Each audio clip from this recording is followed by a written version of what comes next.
د نبی علیه الصلاۃ والسلام کفار ولی مخالفت کو. حدیث مبارک کې راځي کله چې نبی علیه الصلاۃ والسلام مدینه منورې ته هجرت وکړو نو د انصار یو مشر صحابي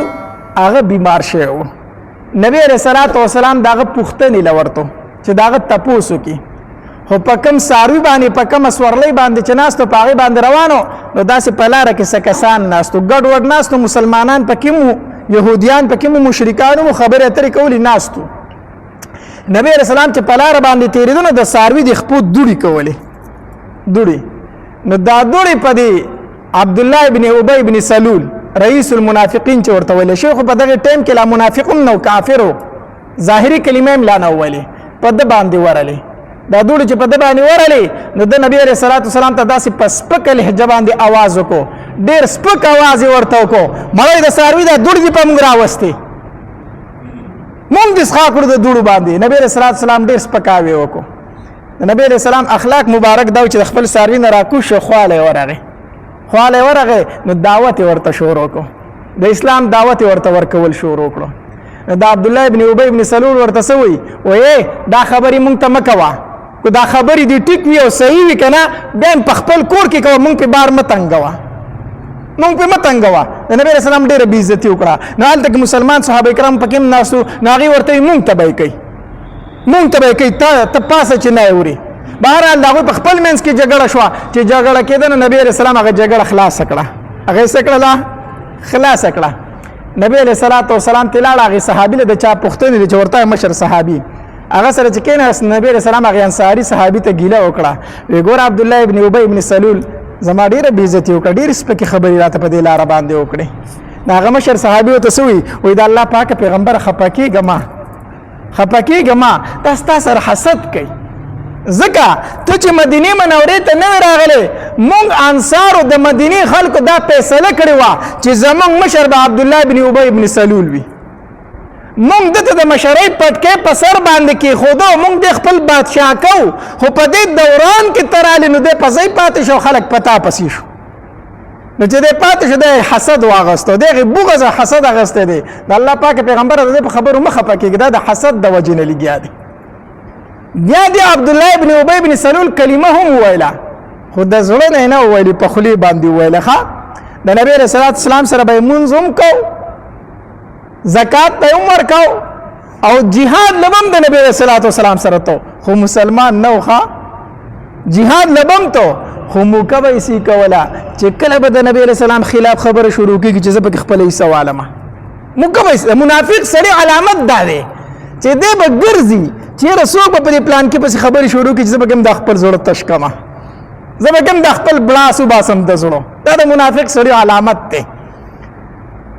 نو دی هغې غزا له تلو صحابه کرامو سره نو هلته د دوو صحابه کرامو په ګودر باندې جګړه شوه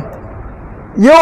انصاري صحابي و بل مهاجر صحابي و څاروي په چینه باندې اوبه کول جو جګړه شوه یو بل نه به څاروي مخکې کړی جګړه شوه نو هغې انصاري صحابي آواز وکړو ای انصارو د مدینې صحابه راشئ زما امداد له زما مدد له راشئ. جو مهاجر صحابي آواز وکړو ای مهاجرو زما مدد له راشئ. یو خپلې قبیلې ته آواز وکړه بل خپلې قبیلې ته آواز وکړو چې نبي علیه صلات وسلام ته دا خبر ورسوي د الله پاکه پیغمبر مهاجر او انصارو په یو بل پسې تورې رېستلي دي جګړه شروع کېږي. نبي علیه صلات وسلام هغې موقع له ځان ورسو جګړه ختمه کړله او نبی علیه السلام ډېر سخت غوسه شو وایي دا زه څه بدبودار اوازونه اورم تاسو نه له دا اوازونه نه دي وتي اوس هم قبیلې یادوئ دا بدبودار اوازونه دي تاسو یو مسلمانان یې قبیلې پکې نشته دی یو مسلمانان یې دا اوازونه پرېږدوئ. بهرحال عبدالله ابن ابی ابن سلول ته خو موکه په لاس باندې ورله چې زمونږ د مدینې صحابه کرامو سره مهاجرو جګړه وکړه د دغلته خپل زړه بلاس ویستو د وی دا مهاجر مونږ راوستي دي او په دې سرونو خو کېنولي دي نو مسخ وکړو اوس په مونږ باندې ګزارونه کوي دا مونږ مس کړي دي که مونږ له ځای نه ورکړی په کور کې نو دا به داسې نه دا خبرې وکړلې. دغه مطلب دا چې د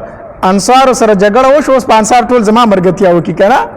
بهرحال نبی علیه صلات وسلام یو صحابي راغی نوجوان هلک دی وایي د الله پاکه پیغمبر عبدالله ابن ابی ابن سلول دا خبرې وکړې او دا یې وویلو چې که موږ مدینې ته واپس شو لئن رجعنا الى المدینة لیخرجن الاعز منها الاذل کوم مدینه ته واپس شنو موږ د عزتمن خلک به د ذلیل وباسو عزتمن ځان ته وي او ذلیل نعوذ بالله نبی رسول الله صلی الله علیه وسلم مهاجر صحابه کرام ته ویل کوم مدینه ته واپس شو کنه موږ به د عزتمن را لګو د ذلیل خلک به د مدینه نه وباسو نبی رسول الله صلی الله علیه وسلم لغه نوجوان صحابي راغی د الله پاک پیغمبر عبد الله ابن ابي ابن سلول دا خبرې کوي نبی رسول الله ښا تاسو وی او عبد الله ابن ابي ابن سلول روح ته تا داسې ویل دي بس د الله په ذات باندې قسمونه شروع کړو قسم په الله کومه خبره کړي زه خو د سره خبر نه ما داسې نه دی ویلي بس نبی رسول الله سلام ته قسمونه وکړو چې نبی رسول الله سلام ته قسمونه وکړو د نبی رسول الله په یقین راغی چې د نه دی ویلي نبی رسول الله هغه نوجوان الک هغه نوجوان صحابي ورټو ګوره په مشرانو باندې دروغ م جوړو کنه دا خو د قوم سردار دی د قوم مشر دی تا په دروغ جوړ کړو هغه نوجوان صحابي وی قسم په الله ما په دغه ورځ باندې دا خو خول چې زره دینه مخکې مړوي ګوره نبی رسول الله زمانه خپه شو او خبره خود کړه د خو په دروغ قسم مو خوړو زه ډیر زیات خپه ما خو زمون چې د دې غزا نه واپس را روانو کنه زه به نبی رسول الله ته نږدې کېدم ما بخپل سورلی نبی رسول الله ته نږدې کوله نبی رسول الله زمانه خپاو خو دا مې یقین چې الله به زما سپای را لېږي ځکه چې دغه خبره کړې ده الله تبارک وتعالى آیاتونه نازل کړو نبی رسول الله سلام ته د الله پاک پیغمبره دا نوجوان الک رښتیا وې د خبرې کړې دي دی منافق دا خبرې کړې دي داسې ویل دي نبی رسول الله دا خبره وکړه ګوره د خدا خبره کړې دا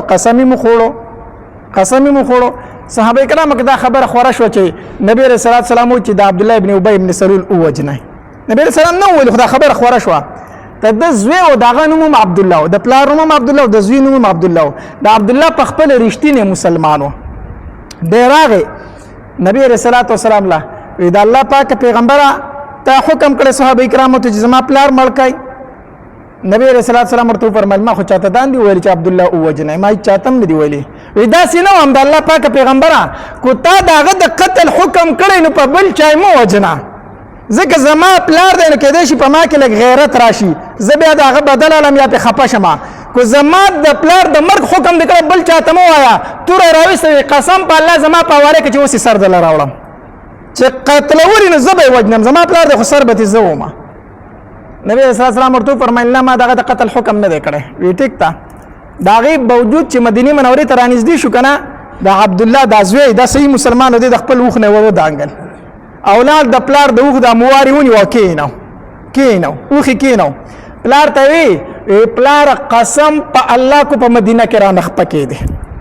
قسم په الله کو په مدینه کې را نخ پکې دي تور راوستا وی پدې تور در نصر وما تا نبی رسول الله سلام ته مهاجر صحابه کرام ته ذلیل ولی او ځان ته عزتمن ویل دي ځان ته به ذلیل وي هغه ته به عزتمن وي غیر به مدینه ته ځي هغه پلار ورته بچی دا تسکای ته خو زما ډیر تابعدار بچی حالانکه دا پلار او زوی په یو بل ډیر زیات مینوخه او د دې زوی بچ د پلار څومره ادب کو دا مشهور او په مدینه کې دومره ادبناک بچو پلار زوی زه د پلار یما ته زما تابعدار بچی دا تاسو کې خلکو به مخکې می بیزت کوي وی قسم په الله پلار یقینا تابعدار بچی دی ما خود نبی رسول الله والسلام ګستاخی دي کړی دا چې ترسو دي ځان ته ذلیل نه ویل مدینه ته نشتله لاري پوښ چې زه مینه پری دي لاري وی زه ذلیل یم او دوی عزت مندي وی بیا وایا صحابه کرام راټول کوي په چغو واجب دی ټول اوري وی زه ذلیل یم او دوی عزت مندي وی بیا وایا پدری ما پیر بیا په چغو وی زه ذلیل یم او دوی عزت مندي او خو له پاسه وی زه مدینه منورې ته اوس زه مدینه منورې ته الله دا دو زو کې او دومره حسد اغسته عبد الله ابن ابي ابن سلول چې تر مرګه پر خپل منافقت باندې د نبی رسول الله په خلاف ولاړو او دومره ورته پته و چې د نبی رسول الله رښتینی پیغمبر دی چې کله مړ کېدو د خپل بچی ته وصیت وکړو زه چې مړ شم کنه ګوره زما جنازه به نبی رسول الله کوي او زه چې مړ شم نه مال به کفن د نبی رسول الله په قمیص کې راکوي دومره ګوره کله عقیده وا خو حسد اغسته او ایمان نه راوړو نو چې کله مړ شو نو د ازوی راغه په نبی رسول الله والسلام پسې د الله پاک پیغمبر زما پلار یو وصیت کړي ما ته خو به تاسو پوره کوي نبی رسول الله سلام ورته سی ویل دي وی چې مال کپن را کوي نو نبی رسول الله براله په خپل کمیس کې را کوي نبی رسول الله خپل کورته وستا وری ولکړه په دې کې ول کفن ور کوي عمر رضی الله عنه فرمایي د الله پاک پیغمبر دا څه کوي ته منافق ته یو عمر بدل مې ول اخلاص کو سم ول اخلاص کو په غزوه بدر کې زما تر عباس رضی الله تعالی قیدی شو دا قمیص نو هغه د بدن نه ډیر لوړ او غټو نو هغه د بل چا قمیص نه پوره کېدو نو دیم لوړ غټو نو دور له قمیص ور کړو هغه بدل مې ول اخلاص کو د تراغه بدل مې ورا خلاص کو دا مې رزق ورکو اوس د جنازې ټیم شو خلک راټول شو نبی اسلام هم جنازې لاله چې سپوره جوړ شو نبی اسلام جنازې د مخ کېدو عمر زه د لمن راټینګ کو اذا الله پاک پیغمبر په جنازه نه کوي په جنازه د الله پاک پیغمبر دا خو هغه منافق ته چې ستا په کوه گزار کړي هو په عائشه بیبي باندې د تهمت لګوي کنه په عائشه بیبي باندې د بدکارۍ نعوذ بالله تهمت دی عبد الله ابن ابي ابن سلول لګوي دا خو هغه سره د چې ستا په کوه حمله کړي و د نبی رسول الله سخت دشمن ابو جهل مو کنه ابو جهل بخکاره دشمنی کوله خکاره دشمنی کوله د نبی اسلام خاندان ته عزت ته سنو ویلي بس کاره دشمنی کوله دا منافق و منافق سره ګورستا عزت هم خرابې ښا منافق سره به اول حمله په عزت کوي د په عائشه بیبي باندې تهمت هم لګولې و دا الله پاک پیغمبر دا خو هغه سره چې ستا په کوړي حمله کړې ده نبی اسلام یې په جنازه کوم دا الله پاک پیغمبر الله تبارک وتعالى فرمایي ان تستغفر لهم 70 مره فلن يغفر الله لهم کوتور او یا زر بخنه وړي بیا الله ورته معافي نه کوي سره په جنازه کوي نبی رسول الله ورته فرمایله عمره دا نبی اسلام اخلاق ته ګورخه الله فرمایي چې او یا زر بخنه او وړي زین معاف کوم زه بوله دا او یا زیاته پیری بخنه وړم او نبی اسلام په جنازه وکړه او حتی تر دې پورې چې قبر ته پخپله کوس کو قبر ته کوس کو خو چې کله خاورې په واړولې نبی رسام څنګه د قبر نه دی خوا شو کنه جبريل امین راغی وحی راوړه د الله پاک پیغمبره فلا تصلي على احد منهم ابدا ولا تقم على قبري د الله پاک پیغمبره وست جنازه وکړه بیا د پاره په منافق سړي جنازه ونه کی عمر چې سوي رښتیا وي د الله پاک پیغمبره د نن نه بعد په منافق جنازه ونه کی او کوته په جنازه او کې مې زره بخم په دغه جنازه نه کوي دا مې درته دی پوری ویل چې تر مرګه پوری په دې باندې ولاړو دا ولي د څه د وجنه حسد د وجنه حسد ډیر لوی ګناه ده ډیر لوی ګناه ده الله تبارک وتعالى دې مونږ ټول ته د حسد نه پناه راکړي حدیث مبارک کې راځي نبی علیہ الصلوۃ والسلام فرمایي ایاکم والحسد ځان د حسد نه بچ کړئ ځکه فإن الحسد يأكل الحسنات دا حسد د انسان نیکی خوري لکه څنګه چې ور لرګي ختموي دا سه حسد د انسان نیکی ختموي ورته چې لرګي ولي و چې لرګي دی لک ټیم بعد هغه لرګي ختم شي اس شی پکې پاتې نشي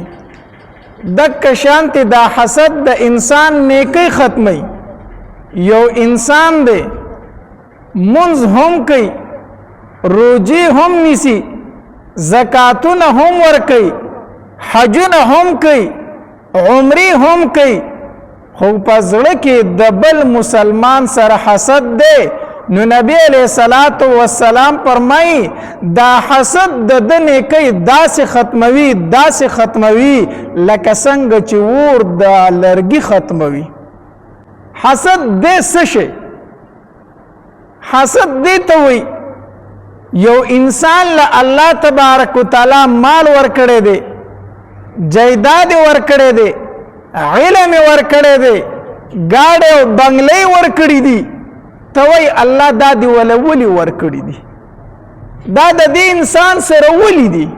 چې دا د سره نه وي دې ته حسد ویل شي حسد دا د الله تبارک وتعالى په تقدیر باندې اعتراض کول دي چې الله تبارک وتعالى دل داسیزونه ولي ورکړي دي دا ډیره لویه ګناه ده حسد دا ګناه ځکه ده چې یو خدا د الله تبارک وتعالى په تقدیر باندې اعتراض کول دي د الله په فیصله باندې اعتراض کول دي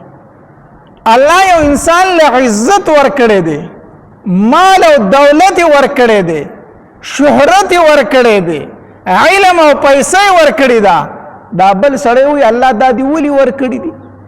دا نعوذ بالله د مطلب دا دی چې الله په دې خپل فیصله کې خطا دی دا ګناه ذکر دی دا د الله په فیصله باندې اعتراض کول دي دویم په حسد کې د بل مسلمان سره بغض او کینه په زړه کې راځي ځکه ته چې د چا سره حسد کوي خو د هغه سره به بغض هم کوي که نه د هغه سره به کینه هم کوي که نه نو د یو مسلمان سره بغض کینه دا ګناه کبیره ده دارنګې د حسد سره په انسان کې کبر او لویي هم راځي دې د هغه نه ځان غټ حسابوي نو ځکه په هغه باندې داسې سود نه کېږي هغه له چې الله څه ورکړي دي نو حسد دا د ګناهونو جرړه ده جرړه حسد د ټولو نه اول په اسمان کې شوی دی کله چې الله تبارک وتعالی د آدم علیه السلام د پیدایش فیصله وکړه نو الله تبارک وتعالی فرشتو سره بطور مشوره دا خبره وکړه چې یاره زه په دې ځمکه کې یو خلیفه پیدا کوم زه په دې ځمکه کې یو خلیفه پیدا کوم نو فرشتو ورته وویل وی الله خلیفه مه پیدا کوه په ځمکه کې ځکه چې هغه به په دې ځمکه کې جنګونه کوي د یو بل وینې تویوي فساد به کوي او دا خبره د فرشتو ځکه وکړه که نه چې د انسانانو نه مخکې په دې ځمکه کې پیریان پاتې کېدل نو هغې پیریانو به دا فسادونه کول او جګړې به یې کولې نو فرشتو ته علم و چې په دې ځمکه کم خلک پاتې کېږي نو هغې کې فساد او شر وي وی الله ته وایي چې زه په ځمکه کې خلیفه پیدا کوم نو دوی به فساد کوي فتنه به جوړوي جګړې به کوي وینې به تویوي او که الله ته د عبادت لپاره پیدا کوي که نه نو نحن نسبح بحمدك ونقدس لك الله موږ ستا تسبیح بیانو که نه ستا عبادت کوو که نه عبادت لپاره خو موږ یو نه الله ته نور څه پیدا کوي الله تبارک وتعالی ورته څه وفرمایل انی اعلم ما لا تعلمون زه چې په څه پوهېږم نه په هغې باندې تاسو نه پوهېږئ زه په څه پوهېږم تاسو په هغې نه پوهېږئ زه په ځمکه کې یو خلیفه پیدا کوم الله تبارک وتعالی د ځمکې د مختلفو حصو نه خاوره راواغسته خاوره راواغسته هغه واغږلې شوه خمیره کړې شوله او د هغې نه وروستو د آدم علیه السلام دانچه جوړه کړی شوه لا خاوره د سا پکې نشته دی د خاورې یو تابوت جوړ کړی شو د آدم علیه السلام د جنت په صحیصه کې فرشتې به هم تېرېدې را تېرېدې کتل به چې دا الله تبارک وتعالی خلیفه جوړی کتل به ورته دا ابلیس هم د فرشتو سره د دومره عبادت کو چې په خپل عبادت سره د فرشتو کې ځای حاصل کړی و دومره عبادت د کو چې په فرشتو کې خپل ځای جوړ کړی خپل مقام جوړ کړی و نو فرشتې به هم تېرېدې را تېرېدې د آدم علیه السلام هغه تابوت په لیدو کوم چې د خاورې پروت و یو ورځ مې دا ابلیس تېرېدو نو داسې د خېټې له ولې یو ټک ورکړو داسې خو د خاورې ولاسا پکې ونه نو داسې چې یو ټک یې ورکړو نو هغې یو ټانګ وکړو دننه خو ډرډو که نه چې ټانګ یې وکړو نو یاره دی دا شی نقصاني دی ښه دا شی راته وي نقصاني ښکاري فرشتو ته وي وی ولې وی ځکه دا ډرډ دی او کوم شی چې دننه ډډي که نه نو هغه د نقصان نه خالي نه دا شی ما ته نقصاني ښکاري د هغې ټایم نه د په زړه کې حسد و د ابلیس لکه چې کوم شی دننه ډډي که نه ونه دننه ډډی ټک ټانګ کوي که نه چې دا ټانګ کوي دغه ونه دننه ډډی نو موږ وایي دا خرابه ده او چې کوم دا ټانګ نه کوي نو موږ وایي دا صحیح ده نو هغه مې دا شی ډډ دی دا نقصاني دی ښه هغې ټایم نه د په زړه کې حسد و بهر حال الله تبارک وتعالی کم تابوت چې د خاورې نه جوړ کړی و په هغې کې روح ور واچو آدم علیه السلام ترې نه جوړ شو او چې کله جوړ شو الله تبارک وتعالی فرشتو ته حکم وکړو وی ده ته سجده وکئ اسجدوا لآدم سجده وکئ آدم علیه السلام ته نو تمامو فرشتو سجده وکړه فرشتو سجده وکړه خو ابلیس سجده ونه کړه دی دغه شانتې نیغ پاتې شو تمامې فرشتې په یو ځای باندې لاړې سجدې لره ابلیس پکې نیغ پاتې شو دی سجدې له لاندې فرشتو چې سر روچت کو چې وای کتل چې موږ خو سجده وکړه ده خو سجده ونه کړله ده خو د الله د حکم نه انکار وکړو نو دویمه سجده یې به طور شکرانه وکړه شکر دی الله چې موږ د دې بدبخته په شانتي نه یو د خو د الله د حکم نه انکار وکړو د الله حکم یې ونه منو شکر دی چې موږ انکار نه دی کړی نو دویمه سجده به طور شکرانه وکړه الله تبارک وتعالی د ابلیس نه تپوس وکړو ابلیسه سجده دې ولې ونه کړه ولې دې سجده ونه کړه نو د ابلیس دلیل څه وي سجده مې ځکه ونه کړه چې خلقتني من نار وخلقته من طين زه د ده نه غوره یم نو زه د ده نه څه یم غوره یم ولې دې غوره سې چل دی وایي زه دې د اور نه پیدا کړم دا خو دې زما په مخ کې باندې د څښا خاورې نه خټې نه پیدا کړو زه د اور نه پیدا یم اور خو په بره ځي خاوره خو په ځای پرته شی دی خلک پې خپېږ دي نو زه غوره یم د ده نه زه غوره یم د ده نه ځکه چې زه د اور نه پیدا شوی یم حالانکې که دا پرشتو وویلی وې پرشتې الله د څه نه جوړې کړي دي د نور نه د څه شي نه جوړې کړي دي د نور نه الله جوړې کړي دي د نور نه الله جوړې کړي دي هغې دا ونې چې الله موږ دې د نور نه جوړې کړي یو د وی زه دې د اور نه جوړ کړی یم او دی د خاورې نه جوړ کړو زه غوره یم او دا بېوقوفه و قمقلو خاوره غوره ده د اور نه ښه اور د خاورې نه غوره نه دی اور ته دانه ورتاوه که نه وسېزل شي ختمه شي په ځمکه کې دانه ورتاوه که نه ګلې ګلزار شي راوټوکېږي دغرنګې په ځمکه باندې ټول عمر اور بلیږي ځمکه برداشت کوي ځمکې ته هېڅ نقصان نه رسي خو په اور باندې خاورې ورتاو که نه په ځای یې څه کړي مړ کړي ختم یې کړي خاوره غوره ده د اور نه د خاورې نه بغیر ژوند نه کېږي او د اور نه بغیر څه کېږي ژوند کېږي خو د خاورې نه بغیر ژوند دا خاوره چې نه نو ستا غله به د کم ځای نه پیدا شي ستا میوه به د کم ځای نه پیدا شي ستا اوبه به د کم ځای نه پیدا شي ژوند نه کېږي بغیر د خاورې نه نو دوی زه د اور نه پیدا یم او دی د خاورې نه پیدا کړی دی اور غوره دی د څه شي نه د خاورې نه تکبر یې وکړو لویي یې وکړه دا څه د وجې نه حسد د وجې نه الله تبارک وتعالی ورته وفرمایل د جنت نه وځه جنت دا د متکبرینو ځای نه دی د جنت نه وځه نو چې د جنت نه راوته ښه ته ما د ده د وجې نه روباسې چې دا دی اوس زما په مخ کې د خاورې نه پیدا کړو دی به خلیفه عبادتونه ما کړي دي زما په اولاد کې خلیفه پیدا نه شو زما نه خلیفه جوړ نه شو او د ده نه ته خلیفه جوړی نو الله تبارک وتعالی جګړې ته بړي والي وی ته خو ما د جنت نه وباسې خو د ده اولاد به زما نه په نیغه لار نه ځي یو به هم زما نه تابعدار ونه یو دا به ټول زه جهنم ته لیږم الله تبارک وتعالی ورته وفرمایل وی چې ستا چا تابعداري وکړو نو ستا نه او د هغې نه به جهنم ډک کړم ستا نه د هغې نه به څه ډک کړم جهنم ډک کړم تکبر یې وکړو لویي یې وکړه دا ولې وجه څه وه د آدم علیه السلام سره څه حسد عبادتونه ما کړي دي او خلیفه کېږي به دی نو د هغې وجې نه دی ذلیل وګرځېدو بدبخته وګرځېدو د حسد د وجې نه په ځمکه باندې اوله ګناه چې شوې د هغه هم ګناه د حسد ده آدم علیه السلام چې الله ځمکې ته راولېږو د هغه سره بیبي و حوا علیه السلام نو د دوی به دوه اولاده کېدل دوه بچي به کېدل یو به نارینه او یو به زنانه یو هلک او یو جینۍ بعضې خلک وایي دوه به سهار کېدل دوه به ماښام کېدل دا خبره غلطه ده ښه په خپل ټایم باندې به کېدل نښه میاشتې یا سکم یا زیات دومره پس به بچی کېدو خو دوه به کېدل یو به هلک او یو به جینه خو لویدل به زر زر الله به لویول زر زرو دنیا کې نور انسانان نو طریقه دا وه چې کم هلک او کم جینۍ به یو ځای پیدا شوي دا به خور او رور حسابېدل او نور دوه به چې یو ځای پیدا شوي دا به د دوی خور او رور نه حسابېدل نو کم دوه چې یو ځای به پیدا شوي نو د هغه د خور نکاح به د دې بل رور سره جایز وه خو د ده سره به جایز نه وه نو قابل او د ده خور وه دا یو ځای پیدا شوي وو دا مشرانو او حابل او د ده خور وه دا یو ځای پیدا شوي دا کشرانو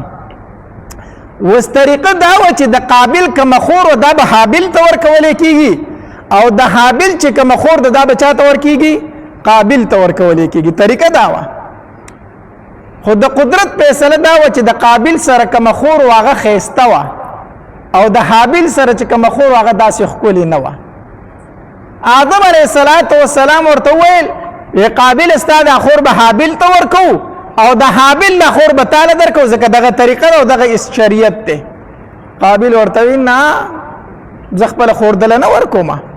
ما راغورځئ ده ته مشر ته هم یم، دا زما نه کشر دی او بل زما خور ښکلې ده، نو زه به د دې خپلې خور سره نکاح کوم، زه دا دله نه ورکومه، دا به ماله راکای.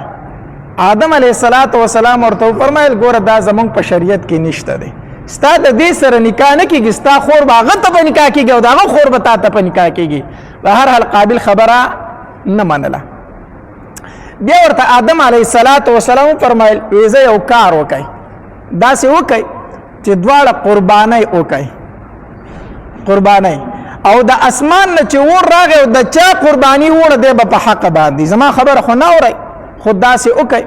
په هغې زمانه کې طریقه دا وه چې د دوو تنو فیصله به وه، نو دواړو به قربانۍ په یو میدان کې ورتاوې کړي، د اسمان نه به ور راغی چې د چا قرباني به یې وړه هغه به په حق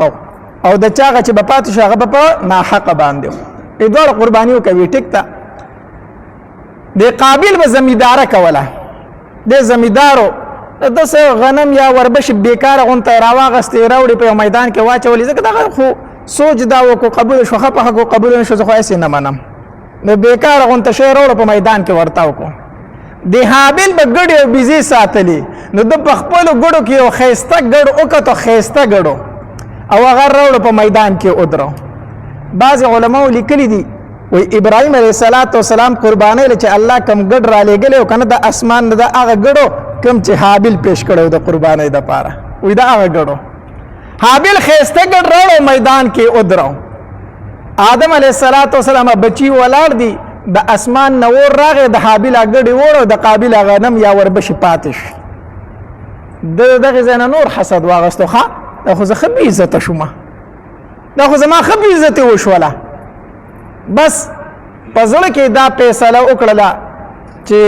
بله لار نشته دی، خو دکه یوه لار ده چې دا حابل د مخې نه لر کم دی مړ کړمه. دا وسوسه ورته شیطان ور واچوله. آدم علیه السلام په دغې ورځو کې حج له لاړ، حج له لاړ چې حج له لاړ شیطان راغی قابل ته دا وسوسه واچوله چې ګورې دا خور کو هر کله دې ورور له به دې ورکوي،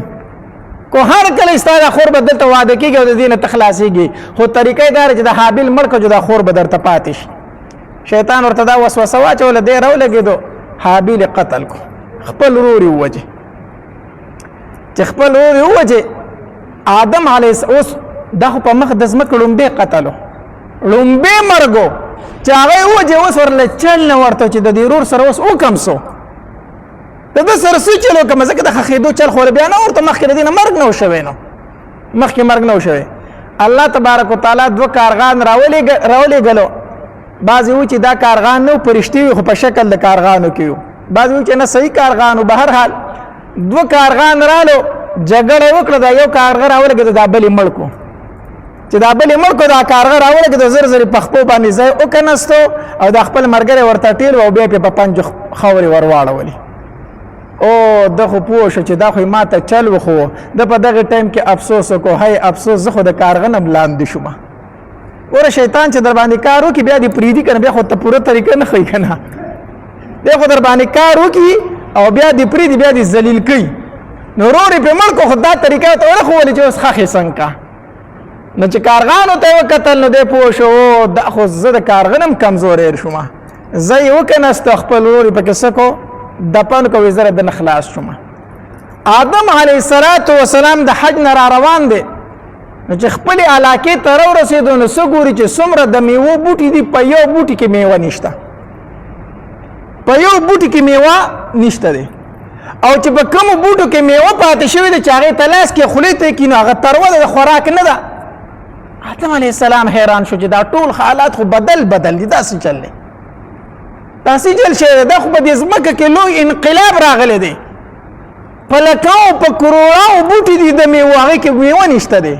او کومو کې چې میوه د هغه د خوراک نه ده، چې دا په دې ځمکه کې کوم انقلاب بدلون راغلی، داسې چل شوی دی. الله تبارک وتعالی جبریل علیه السلام راولېږو، وی آدم علیه السلام ته وایه چې ستا یو بچی را لګېدلی دی او بل بچی درله قتل کړی دی،